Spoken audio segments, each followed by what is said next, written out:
I am very hung up about the patriotic aspect of it. I'm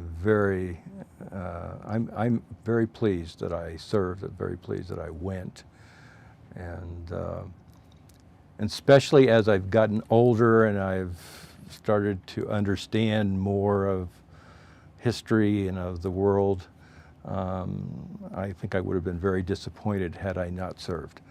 And more and more I'm beginning to see that the people that served during that period are being more appreciated probably than at any time.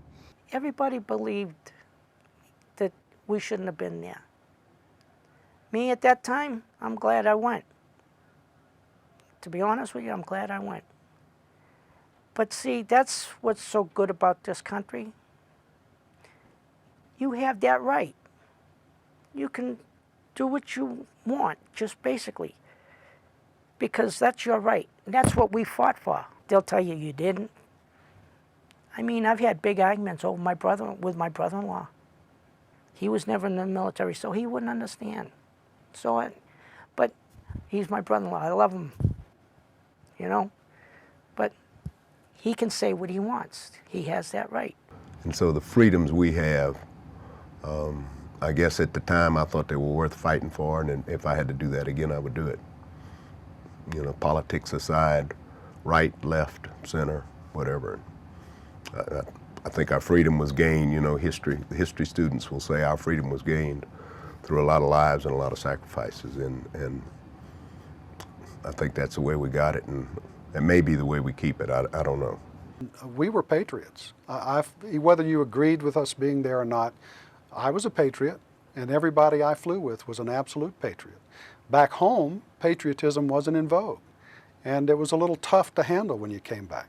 I think today patriotism is, and I think that's a good thing. I think today they learned from Vietnam, you don't blame the warrior if you don't like the war. We were doing what we were supposed to do, and we did it well. And we did it every day, and we faced it, and we came home. And that's what patriotism is, just doing the job, getting it done as quickly and efficiently as you can, and then coming home. And that's what we did. Today, I think that's what the young men and women are doing too, and I like that. My son is there now. We have 56-year-old guys in our unit who have been in Iraq flying helicopters. It's a different war than we had in Vietnam. In Vietnam, we send kids to war. We're not sending children to war. Most of the guys that are going there are older. The average age is 30-some years old, whereas Vietnam the average age was 19 or 20. It's a different scenario, different setup. And we have to be patriotic. This country is a very powerful, very prosperous, and you need to defend what you have. And everybody needs to stand up at some point in time and defend it. You have to pay your dues. You can't take from this country without giving something back. And that giving something back is not just words. It's something. It's deed. It's to show to show some patriotism. I teach democracy in Russia, so I'm a little bit more into this than most people probably, but it's still this thing the founders gave us. You know, we're still the most unique nation on earth. And people attribute the different fragments of that, whether it's the freedom or the military or the peace movement or whatever, it's all part of America, and it's all part of patriotism. But they think theirs is exclusive to this, and that's the problem. We don't get together on it and realize that it's all us. This whole concept of building democracy is a real difficult thing, mainly because we don't know how to do it. We haven't put it together yet. Being an American, we tend to take it for granted. It's just something that, being an American, you can expect to have.